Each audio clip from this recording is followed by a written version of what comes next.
Vera 9 turned its jagged spine to the morning. Dawn didn't come softly here. It spilled like molten glass down cliffs of black basalt and across frost-stiff moss, setting the ice-veined rock to a slow, internal glow. Above the thunder of cold rivers and the distant, hollow groan of shifting ice fields, hunters called to one another from ledges high as clouds. The sound carried down into the mountain itself, into the vast honeycomb of caverns that had been polished smooth by the passage of fur, claw, and time. There lay the city of the Karun Stone Hollow, half-lit by bioluminescent fungus, and the patient blue of mineral lanterns dot at the heart of Stone Hollow, in the Alpha's chamber. The strongest creature on the mountain stood helpless. Jal, Alpha of the Jian pack, had gone to war under 3 moons and crossed deserts where heat peeled paint from starships. He had broken a raider's spine in his bare paws and once held an avalanche with his shoulders, while his pack scrambled to safety. The scars that scalloped his chest were a map of victories, but no scar prepared him for the soft weight of his youngest cub, Rocky, burning with a fever that smelled faintly terrifyingly like iron and rot. She lay curled on a bed of woven vine and leathers, her fur slick and dark at the snout where she'd vomited in the night. Bioluminescent flecks inside her pupils, the little stars all Karun cubs carried, had dimmed to a weak haze. Every breath was a hitch, a gasp. Each exhale rattled with a liquid sound that made Jal's ears slick back against his skull. He reached a paw as big as a war shield and pressed it lightly to her flank, feeling the flutter of ribs and the frantic hammer of her heart. Rocky's tiny claws flexed, finding his thumb, and she closed her paw around it, a reflex of trust and need that made something in Jal's chest tear. He lowered his muzzle until his whiskers brushed the soft fur between her ears. "Blood of my blood," he whispered, voice scraped raw. "Hold to the mountain." Healers drifted around the edges of the room like nervous smoke. Their bodies were lean, their claws filed smooth for fine work. Their bands of rank glinted in the lantern light. They had brought their tables of tools and their sparkling mushroom cultures, their inhalers and breath tubes and the shivering mists of nanomed swarms, contained in meter-tall canisters. They had set up a field lattice of diagnostic light over the cub, a 1,000-thread net that passed through muscle and bone and blood, singing back data in precise, impersonal tones.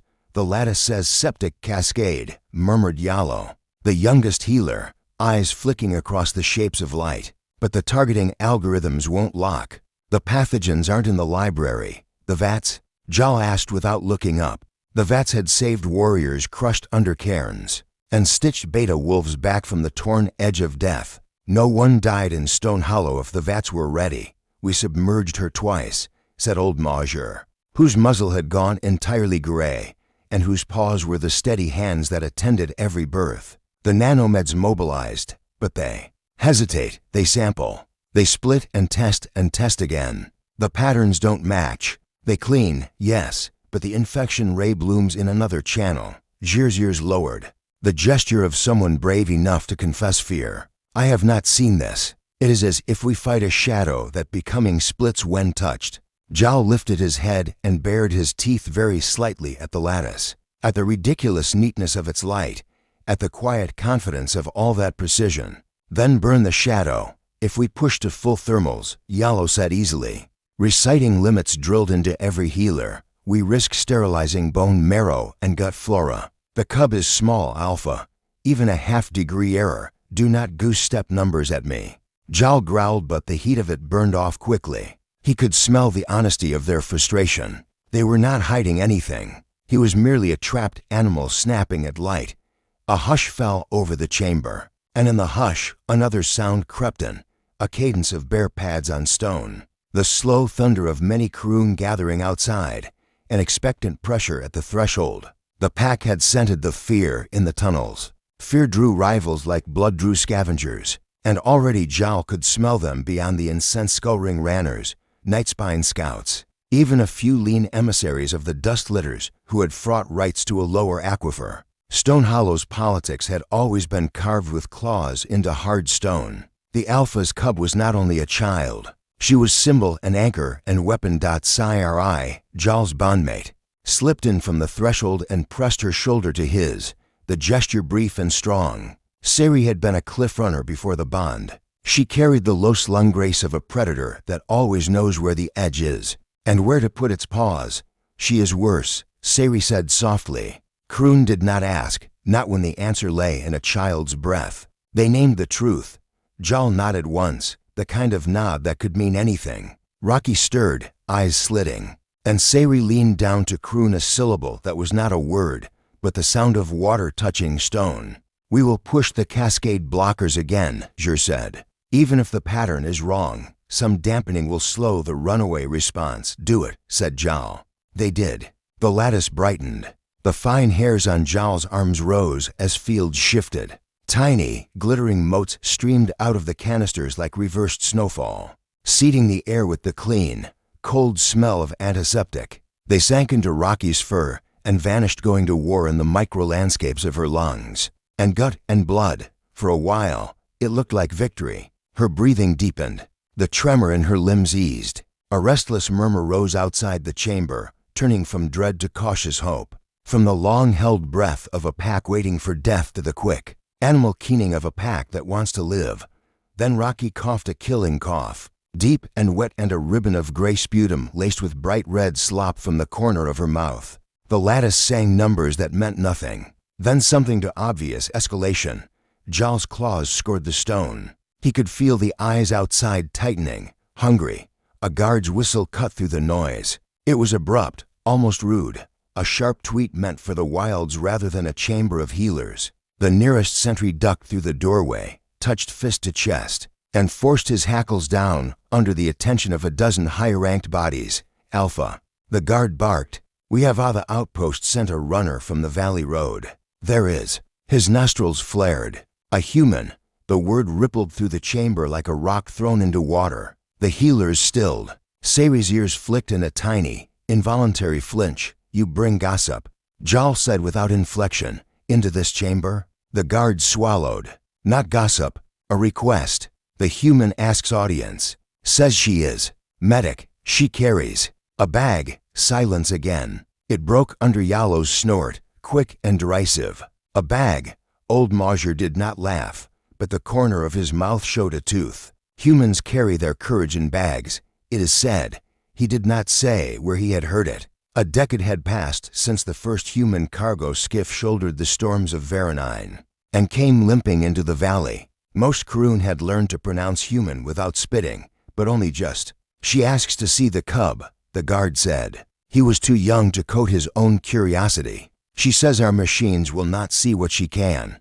Sari's hackles went up at that, not anger, but formal rejection. No outsider in the child chamber, she said. Not when the pack watches for weakness. Jal's eyes slanted toward her. In the beads of his mane, light caught and cooled. The thought moved behind his eyes like a slow fish. What is her name? He asked. The guard squinted, making a shape of the sound with his mouth. Alara. Alara.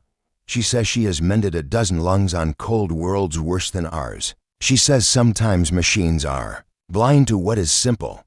Blind to what is simple, Yalo repeated, the words brittle on his tongue. We run a lattice with sensitivity to 1,000,000 variable points. The VATs are 4th gen with variable colony scripting. Blind, it isn't that they are poor tools, Jur said. Tools are only as rich as the stories they know.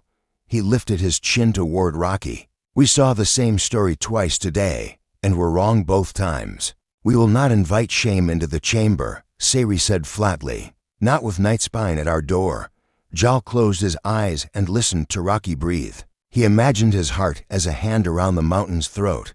If he squeezed, would the wind change? The pack had lived because it bent where rock demanded and held where ice insisted. Pride was ice. Tradition was rock. Both could kill and both could keep you alive. Outside, a packling began a thin, uncertain howl and was shushed by some elder or aunt. The sound cut off as if snipped. Jal felt the vibration of 100 bodies in the stone, waiting. He opened his eyes. We do not invite shame, he said. We invite a chance. Sari's jaw tightened. For a moment, they were not Alpha and bondmate, but two hunters at a cliff's edge, reading wind. She dipped her head a fraction permission wrapped in challenge. If this fails, it is on your shoulders. He accepted that weight with a nod. He had already accepted heavier. "Bring the human," Jal told the guard. The guard snapped a salute and vanished. Yellow hissed softly. "The outpost humans are miners and hawkers. They cut corners and drink fermented plankton and call it beer. They think a bandage and a prayer is medicine. You may curse after the cub is cold." Jal said mildly, "Until then, fill the vats again." The next minutes were a careful chaos. Healers huddled over data, quietly editing their scripts to try combinations their training told them were foolish. Sari circled the bed in a slow, relentless spiral, laying small, cool cloths along the cub's tendons and the insides of her legs, where blood ran close to skin.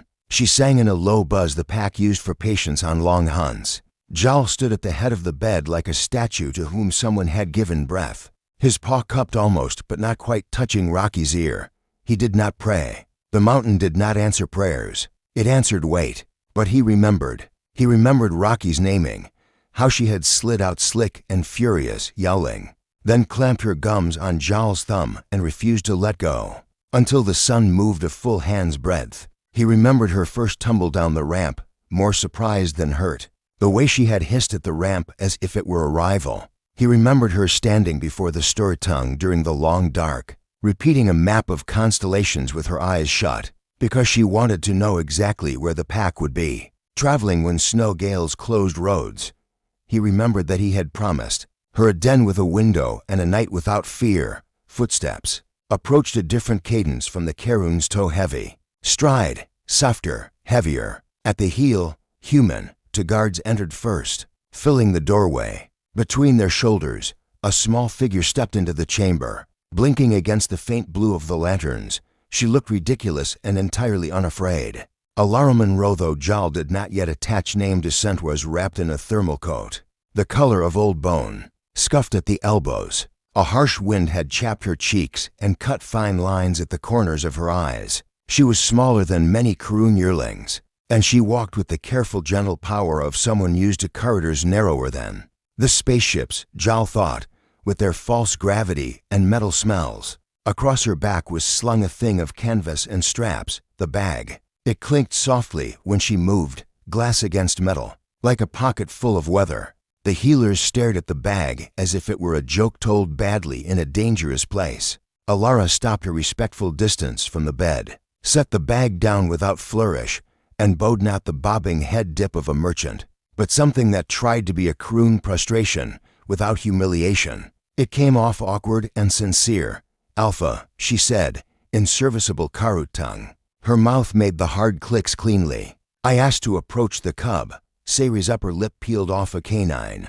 "You asked to do many things." Alara straightened. She did not touch her bag. "My understanding is your machines cannot identify the culprit. That is not an insult to your machines. Machines see what they have been taught to see."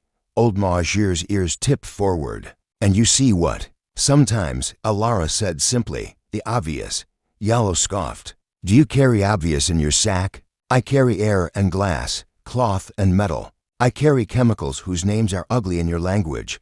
A faint smile crossed her mouth. It wasn't really humor so much as acceptance of how the world arranged itself. "And a stethoscope." Jir's eyes half flitted, a healer's sign for continue. Alara's gaze went to Rocky, then really went.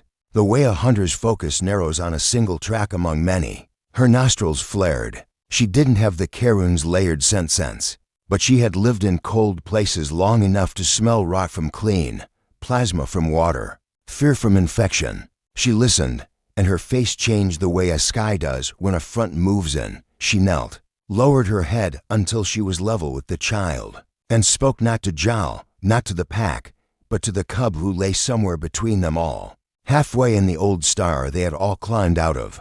"Hello, Rocky," she said, careful with the doubled R, careful not to make it drag. "I'm Alara. Is it all right if I listen to your chest?" Rocky's eyes slitted open again. She was past answering questions, but perhaps some part of her that still held the taste of frost, and the feel of her father's paw told her this was a voice that wanted her to stay. Her paw twitched, and Alara took that as permission. Sari made an involuntary sound at the audacity of it. Jal rumbled low. He did not stop the human. Alara's hands were sure. She took from her bag a curved tube with twin buds, her stethoscope. The silver disc at its end flashed dully in the lantern light. She warmed it between her palms, then set it with infinite gentleness to Rocky's fur, just left of center. She closed her eyes and breathed with the child.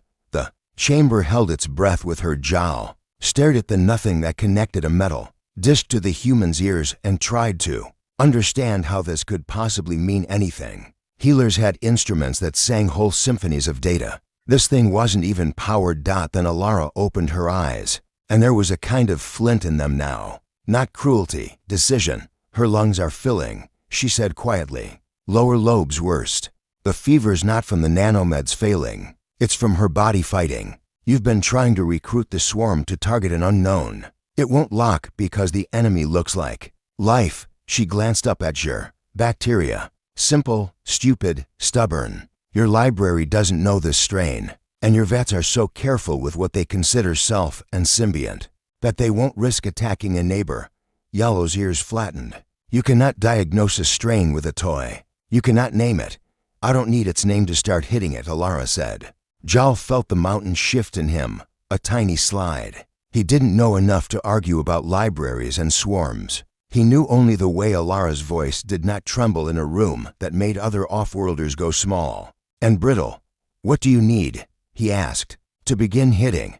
Alara nodded once, as if this had been the only question worth asking. Water, salt, something sweet. A clean cloth. Heat, then cool. And she patted the bag with a touch that was almost fond. A shot of what you'll call primitive. It's going to feel too simple. You will think I am insulting your vats. I am not. I am walking around them. Sayri's tail lashed. If this harms the cub, then you may take my life, Alara said. She didn't puff herself up or set her jaw. She said it like a fact, not a dare.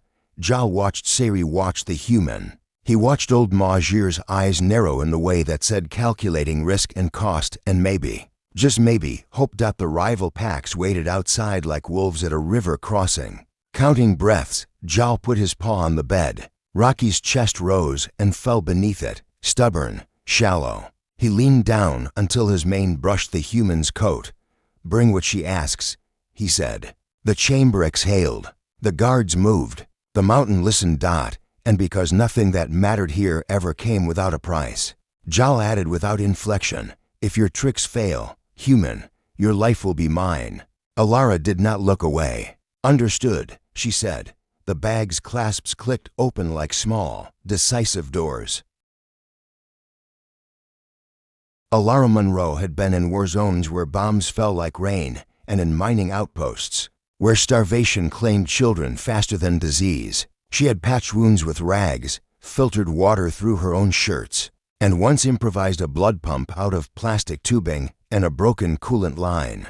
Yet as she stood under the gaze of 100 alien eyes, her breath caught with the same weight as it had the first time. She stepped into a combat triage unit. One wrong move, and they'll eat you alive, quite literally. In this case, the Alpha towered above her, a wall of muscle, fur, and teeth. The pack spread out behind him like rippling terrain, their silhouettes jagged in the cavern light. The chamber smelled of iron, incense smoke, and fear barely leashed. Alara had read about the Kroon in briefing packet Sapex predators, who shaped their society around hierarchy and survival. In the clinical reports, they were highly territorial pack hunters with a semi-feudal leadership structure. In the chamber, they were a wall of predators who could smell her heartbeat.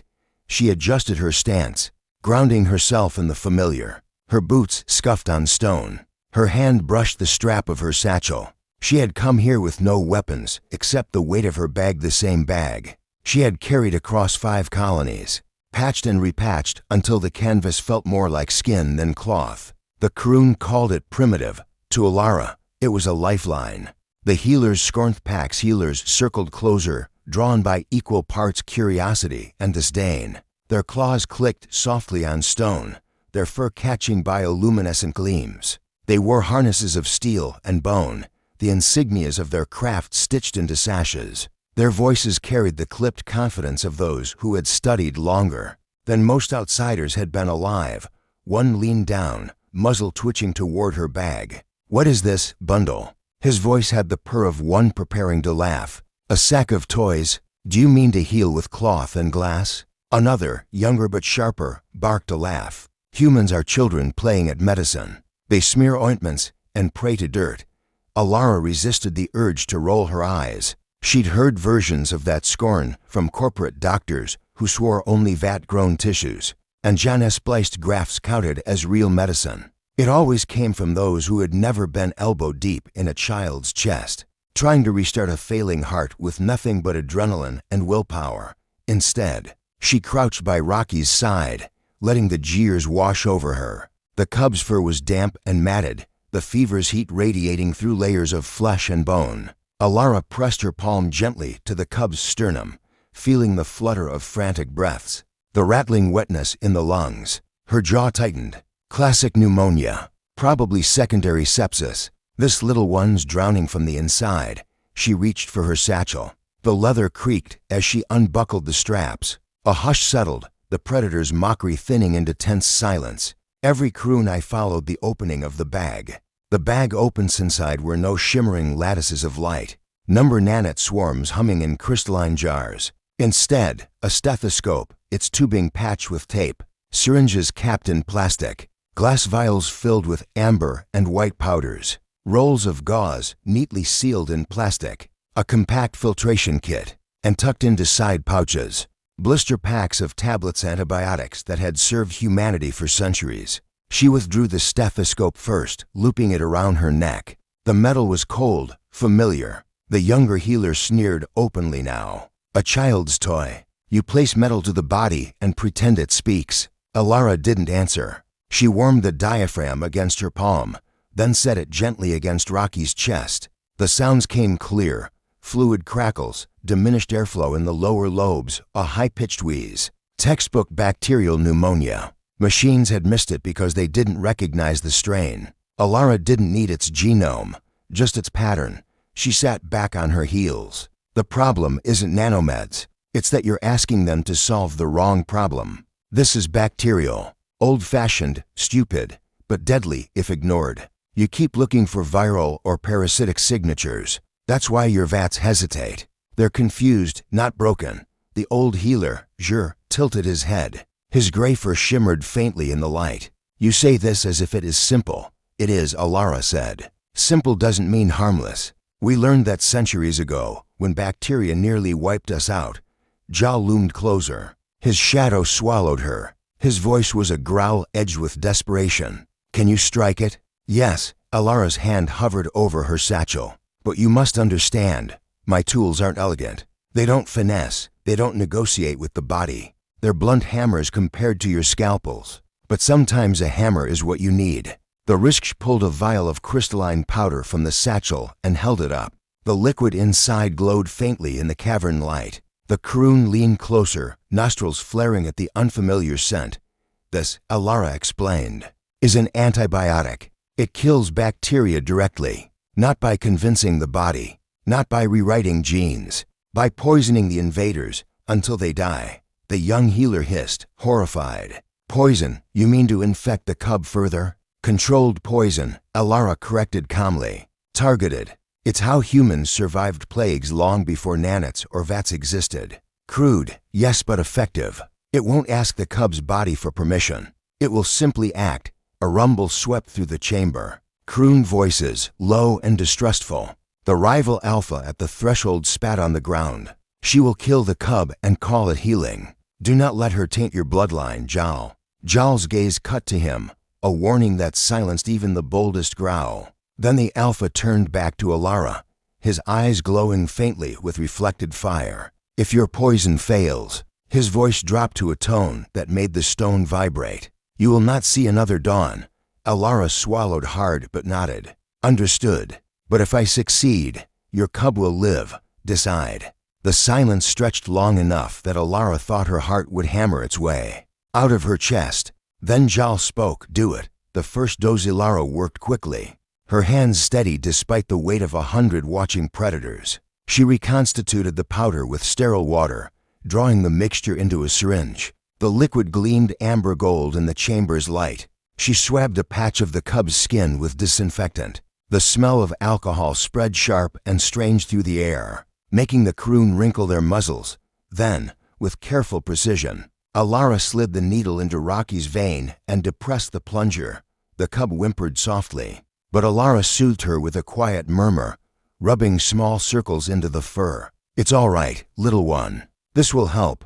The healers leaned forward as if expecting the cub to collapse instantly. As if waiting for a dramatic death. Nothing happened. Only the slow rise and fall of a chest still fighting for air. Alara placed cool compresses on the cub's brow, checked her hydration, then arranged her to rest upright, helping the lungs drain fluid. She worked methodically, not rushing, ignoring the prickling sense of judgment from every pair of eyes on her.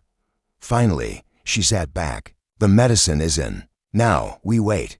The pack's watch hours passed in tense silence. The healers whispered among themselves, cataloging the absurdity of human methods. The rival alpha prowled outside, spreading doubt. The pack's restlessness throbbed like a second pulse in the chamber. But Alara stayed by Rocky's side, never leaving, adjusting compresses, forcing fluids past trembling lips, murmuring encouragement, and though the cub still burned with fever, her breaths began to shift less shallow, less frantic. The rattling eased, just a fraction, but enough for Alara to recognize the first threat of victory. She looked up, exhausted but certain, meeting Jal's predatory gaze. The cavern had no windows, yet everyone knew when night fell. The stone shifted as if it sighed, the deep cold creeping in through unseen fissures. Outside, the winds of Veronine screamed across peaks, carrying snow that stung like shards of glass. Inside, silence was broken only by the drip of condensation and the rasp of a cub struggling for air. Rocky's breaths came unevenly, shallow gasps broken by long pauses that made Alara's own lungs tighten in sympathetic fear. Each cough rattled through the child's frame like the echo of a cracked bell. The fever had not vanished, it blazed hot, consuming. The medicine she had given was a spark in a storm. She needed time for it to take hold.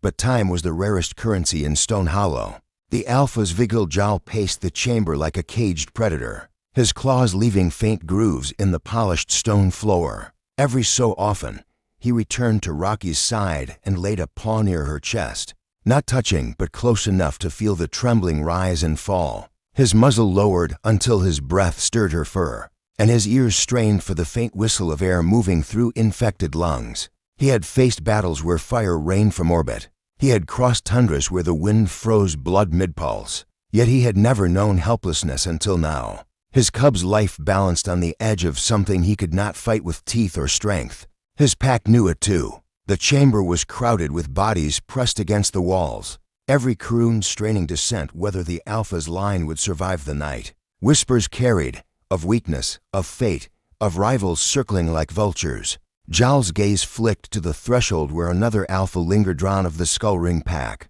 His mane braided with bone charms, his eyes bright with hunger. He had not dared step fully into the chamber, but his presence was a challenge in itself. If Rocky died, Jal's grip on the pack would weaken. And Ron was waiting. The human's patience. Alara didn't have time for politics. She focused on her patient, methodical as ever. She checked the cub's pulse, counted respirations, and adjusted compresses cooled with melted ice water fetched by reluctant guards. She tilted Rocky's body to help drain fluid from the lungs, lifting her carefully despite the size difference. She coaxed sips of glucose solution down her throat, whispering encouragement with every swallow. The healers hovered at the edge of her work, muttering, "This is nonsense," Yellow sneered, pacing. "Damp cloths and sugar water? Do you think the cub is a plant to be watered? She poisons with one hand and pampers with the other," Ron growled from the threshold. "This is human trickery. She weakens the cub so she may claim a miracle when it dies." Old Major, however, tilted his head and watched with eyes that had seen generations rise and fall. The cub's heart beats steadier. He murmured, "Even the smallest change is worth noting."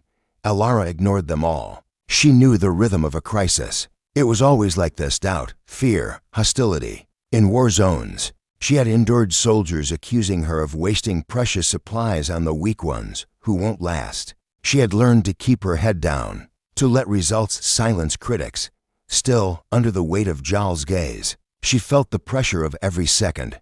The long night hours stretched, fever raged, then dipped slightly, then surged again. Rocky whimpered, her claws twitching against the bedding. Sweat slicked her fur. At one point, the cub's breathing stilled for a terrifying span. The chamber froze. Jal's roar split the silence, echoing like thunder as he bent low, muzzle pressed to his daughter's mouth. But Alara was already moving. She clamped her lips over Rocky's snout and forced air into her lungs. One measured breath after another, she compressed the cub's chest with careful, precise motions. The croon erupted howls, snarls, disbelief at the sight of a human putting her mouth to their alpha's bloodline. Guards lunged forward, claws half drawn. "Stop her," Yellow cried. "She defiles." Silence. Jal's voice cracked like a whip. He had seen enough to know desperation when it bore fruit. His paw slammed the stone floor, sending vibrations rattling through the chamber. "Watch." And they did. Rocky coughed suddenly, a ragged burst of sound that brought with it a sputter of mucus and blood. Her chest hitched, then drew in a long, shuddering breath. Alara pulled back, wiping her mouth with the back of her hand, sweat stinging her eyes. She looked up at Jal. "She's still fighting." The alpha stared at her, nostrils flaring as if to taste the truth of her words. Then he sat back slowly, his massive frame trembling with the force of restrained instinct. "Continue," he said hoarsely. The rival's challenge, and not everyone was convinced. Ron stepped fully into the chamber now, his presence crackling with defiance. "This is a farce. You risk the cub on alien sorcery, while our own healers are cast aside. When she dies, and she will, the pack will see that you trusted a stranger over your kin." The healers murmured uneasily. Some nodded, torn between pride and the evidence before them. Others lowered their ears, unwilling to challenge their alpha directly. Alara straightened. Exhaustion etched into every line of her face, but her voice was firm. "I'm not here to steal your pride or your power. I'm here to save a child. If you want to wait until she's dead to argue about it, fine. But right now, I have work to do," Ron snarled, stepping closer. But Jal intercepted him with a growl that reverberated like an avalanche. "You will not interfere. The cub lives, and as long as she fights, so will I. Challenge me after dawn if you dare, but not before." The rival alpha hesitated, then withdrew with a hiss, his shadow retreating into the corridor. But the warning was clear. If dawn brought death, so would rebellion, a fragile hope toward dawn. Something shifted. The fever broke slightly, sweat cooling on Rocky's fur. Her breathing steadied, still shallow but less ragged. Her eyes fluttered open for a moment, glimmers of light returning to the bioluminescent flecks within. She reached weakly for her father's mane. The entire chamber seemed to exhale. The murmurs of doubt turned into cautious awe. Old Mauger leaned close, his muzzle nearly brushing the cub's fur. "The human's poison works. The swelling recedes. I smell change."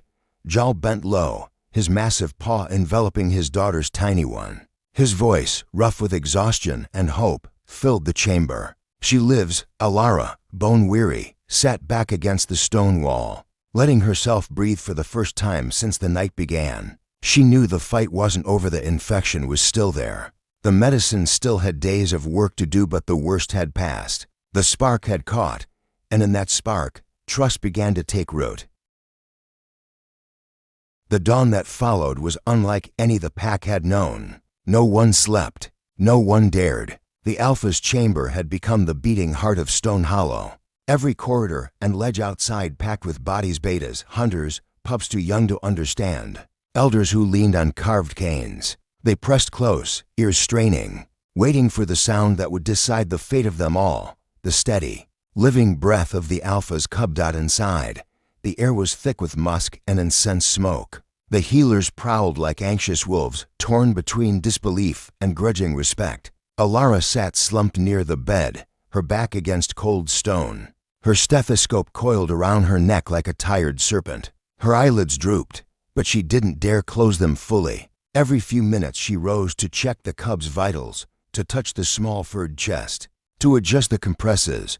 The fever had broken during the night. The infection was still a battlefield, but the tide was turning. The cub's breaths no longer rattled like loose stones. They came steady, if shallow. Rocky stirred. The sound was small, a cub's whimper, but in the silence it rang like a bell. Her tiny paw lifted, fumbling for the thick mane at her father's throat. When her claws tangled in the coarse strands and tugged weakly, Jal froze, as if the mountain itself had gone still beneath him. Then a rumble swelled from his chest, half growl, half song, reverberating through the chamber. "She pulls my mane," he whispered hoarsely. His eyes shone. "She lives." The pack's roared words spread faster than fire in dry moss. From the chamber to the tunnel mouths, from tunnel mouths to the outer ledges, the news rolled outward. The cub lives. Howls erupted. First one, then many, then an entire chorus that shook the mountain. From every ledge, croon voices lifted in triumph, their cries carrying across peaks and echoing back in layers. Hunters stamped their paws on stone until dust fell from the cavern ceilings. Pups yipped and tumbled over one another, swept up in joy they did not fully understand. Alara blinked, startled by the raw force of it. She had seen victories before, soldiers cheering, miners embracing after a collapse, but never anything like this. This was a people reaffirming their bond to life itself, for the first time since arriving. She smiled. The alpha's oath jowl rose to his full height, his mane brushing the cavern roof, his massive frame radiating authority. He turned to Alara, who sat exhausted but upright. Before the eyes of his pack, he lowered himself. Slowly, deliberately, the alpha bent until his muzzle nearly touched the ground at her feet. The chamber gasped as one. "No alpha bowed to an outsider. No alpha bowed at all. You brought back the light of my blood," Jal said, his voice deep with reverence. "You mended what our greatest healers could not. You held her between death and life, and you did not let her go." He lifted his head, his eyes locking with hers. "From this day, you are Croon. You walk with us as kin." The declaration crashed over the chamber like a wave. Shock, disbelief, and then acceptance. Packs measured kin not only by blood but by deed. To save the alpha's cub was to bind yourself to the very marrow of the mountain. Alara swallowed hard, her throat tight. She had not come here for honor or titles. She had only wanted to save a child. But as she looked at rocky eyes half open now, glowing faintly with bioluminescent specks, she realized this was more than gratitude. This was survival, interwoven. She had changed them, and they had changed her. The rival silenced, and all voices joined the chorus. Ron of the Skullring pack stepped forward. From the threshold, his mane rattling with bone charms. His eyes blazed, his fangs bared. "This is weakness," he roared. "We bow to a human with tricks of poison and cloth. We abandon the strength of our ancestors for her crude tools. This is not healing, it is heresy." The chamber tensed. Some ears flicked uncertainly. The rival's words had weight. Tradition was stone, and stone did not shift easily. But Jal turned, his growl rolling like thunder. "You call it heresy that my cub breathes?" His claws gouged furrows into the floor. "You dare challenge the strength that saved her?" Ron opened his mouth, but the sound died in his throat. The cub had shifted again, propping herself weakly against her bedding. Her luminous eyes blinked once, then fixed on her father. She let out a faint, rasping giggle as she tugged his mane again. The pack erupted in laughter and howls. Even the healers smiled, their muzzles softening. Ron's challenge crumbled under the weight of living proof. He snarled once more, then slunk back into the shadows, his opportunity lost. A new Legacythe healers approached Alara hesitantly, their claws sheathed, their ears low. Old Major spoke for them. "Your tools. Crude, yes, but effective. They see what ours cannot. Will you teach us?" Alara exhaled, her shoulders sagging with relief. "Of course. Medicine isn't about pride. It's about survival. I'll show you everything I can." The old healer bowed deeply, his gray muzzle brushing the stone. And so, in the days that followed, Alara taught the pack about antibiotics, how they worked, how they could complement nanomeds rather than compete with them. The healers listened, skeptical at first, but soon their doubt gave way to fascination. They began experimenting, combining human and Croon methods into something new. Rocky's recovery became legend. Songs were woven about the night she hovered between life and death, about the human who knelt by her side with nothing but a bag of primitive tools and an unyielding will. They called it the healing of the cub, a tale carried from peak to peak, from den to den, until it was etched into the collective memory of the Croon. Epilogue. the human among wolves. Weeks later, Alara stood on a ledge overlooking the valley. Snow glittered on the jagged ridges, and the wind smelled of iron and pine. Beside her, Rocky, still thin, still regaining her strength, leaned against her father's massive leg, tugging absently at his mane. Jal glanced at Alara, his expression unreadable to most, but she had learned enough to recognize respect in the set of his ears, in the way his gaze lingered. "You carry no claws, no fangs," he said, "yet you fought death and won. You showed us that sometimes the mountain hides its truth in simple stones." Alara smiled faintly, her hand resting on her satchel. "Sometimes the simplest tools are the strongest." The Alpha nodded once. "You are kin now, and kin are not forgotten." The wind carried their howls down into the valley, where they mingled with the whispers of human settlers in the outposts below. For the first time, to species hunter and healer, predator and fragile outsider stood not as rivals, but as kin bound by survival. And in the heart of it all was one truth, carried in story and song, that a dying cub lived again, because a human dared to bring primitive medicine into the den of wolves.